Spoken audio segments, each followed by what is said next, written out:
اعوذ باللہ من الشیطان الرجیم بسم اللہ الرحمن الرحیم۔ وراثت کی تقسیم کو لے کر ہمارے معاشرے میں جو غلط فہمیاں رائج ہیں ان کا بیان چل رہا ہے۔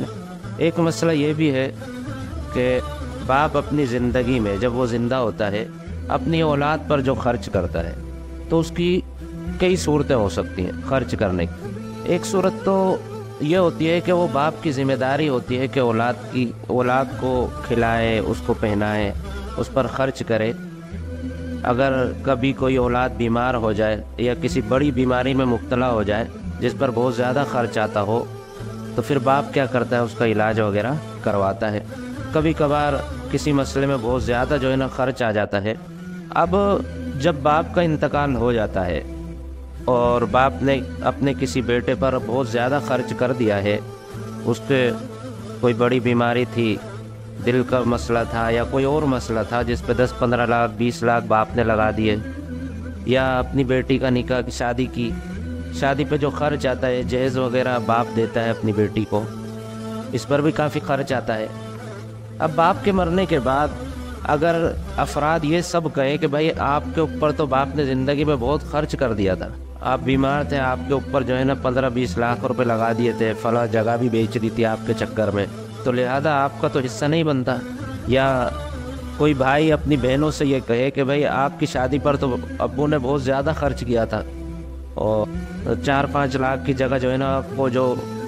جہیز دیا تھا وہ 10 سے 20 لاکھ روپے کا دیا تھا، تو لہذا آپ کا حصہ اب نہیں ہے جائیداد۔ تو دیکھیں،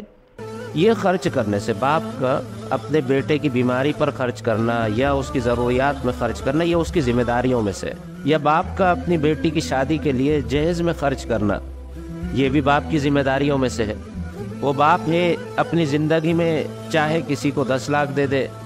کسی کو 12 لاکھ دے دے، وہ مالک ہے، اس کی مرضی ہے۔ وہ چاہے اپنی بیٹی پر 5 لاکھ کی جگہ پر 10 لاکھ خرچ کر دے، وہ مالک ہے، اس کی اولاد ہے، اس کی ذمہ داریوں میں سے ہے، لہذا اس نے اپنی ذمہ داری پوری کی جو اللہ نے اس کے اوپر عائد کی تھی، وہ کوئی اس نے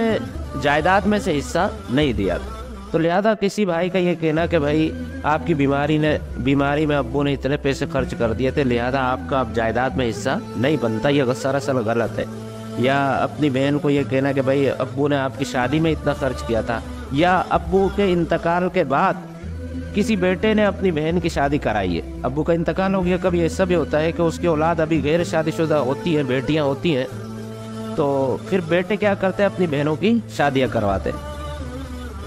اب اس کا یہ کہنا کہ بھائی میں نے آپ کی شادی پر اتنا خرچ کر دیا لہذا اب آپ کا حصہ نہیں بنے گا باپ کی جائیداد میں، تو یہ سراسر ناجائز اور زیادتی ہے۔ باپ کی ملکیت میں حصہ وہ الگ مسئلہ ہے، اپنی بہنوں پر خرچ کرنا، ان کے اخراجات اٹھانا، شادی بیاہ کرنا، بیماری میں ان پر خرچ کرنا، یہ باپ نہیں ہے تو بھائی اس کے قائم مقام ہوتا ہے، مرنے والے کا بیٹا قائم مقام ہوتا ہے، اس کی ذمہ داریوں میں ہوتا ہے کہ جس طرح باپ اپنے ماتحتوں کو لے کر چل رہا تھا، اب باپ کے جانے کے بعد جو بڑا بیٹا ہوتا ہے اس کی ذمہ داری ہوتی ہے کہ وہ اپنے بھائیوں کو، اپنی بہنوں کو کیا کرے، ساتھ لے کر چلے۔ تو ایک تو یہ خرچ ہوتا ہے اور یہ باپ کی کیا ذمہ داری ہوتی ہے اپنی اولاد پر۔ دوسرا خرچ یہ ہوتا ہے کہ کبھی کبھار ایسا ہوتا ہے کہ کوئی بیٹا باپ کے بیماری میں یا باپ کے ساتھ کئی عرصہ لگا دیتا ہے خدمت میں، یوں کہہ لیں کہ 8-10 سال ایک بیٹے نے مسلسل باپ کی خدمت کی، بیماری میں وہ بیمار تھا، اس کو اسپتال لانا لے جانا، راتوں کو جاگنا، یہ بھی بڑا مسئلہ ہوتا ہے۔ اکثر 1 یا 2 بیٹے ایسے ہوتے ہیں اولاد میں سے جو ماں باپ کی خدمت کرتے ہیں، باقی وہ صرف تماشا دیکھ رہے ہوتے ہیں، ایسا بھی ہوتا ہے اکثر۔ باقی وہ دیکھ رہے ہوتے ہیں کہ گھر میں یہ مسئلہ ہے، لیکن وہ اپنے آپ کو اس سے بچانے کی کوشش کر رہے ہوتے ہیں۔ اور کچھ اولاد ایسی ہوتی ہے کہ جو دن رات دیکھ کر کے ماں باپ کی کیا کرتی ہے، خدمت کرتی ہے۔ تو چونکہ ماں باپ دیکھ رہے ہوتے ہیں کہ میری اولادوں میں سے صرف 1 یا 2 نے یا میری بیٹی نے دن رات ایک کر کے میری خوب خدمت کی ہے،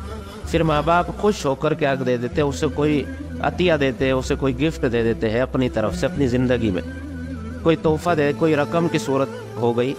تو یہ جو چیز باپ اپنی زندگی میں اپنی اولاد کو دیتا ہے اور اسے مالک بھی بنا دیتا ہے تو وہ اسی کی سمجھی جائے گی۔ اب باپ کا انتقال ہو گیا، اب دوسرے بھائی اگر یہ کہے کہ بھائی آپ کو یہ باپ نے دے دی تھی زندگی میں ابو نے، لہذا اب آپ کا حصہ نہیں بنے گا، تو وہ جو باپ نے اپنی زندگی میں دی تھی وہ اس کی محنت کو دیکھ کر دی تھی. اور اکثر میں یہ کہتا ہوں کہ باپ کو ایسا کرنا بھی چاہیے. دیکھیں نا، ایک بیٹا اس کا دن رات اس کے ساتھ مسلسل لگا رہتا ہے، اس کی خدمت بھی کرتا ہے، کاروبار بھی سنبھالتا ہے، اور اسی کی اولاد کی جو ہے نا دیکھ بھال بھی کرتا ہے. شادی بیاہ کرانا، موت میتوں میں دیگر اخراجات ہیں. وہ بیچارہ 8-10 سال جو ہے نا باپ کے کاروبار کو بھی سنبھال رہا ہے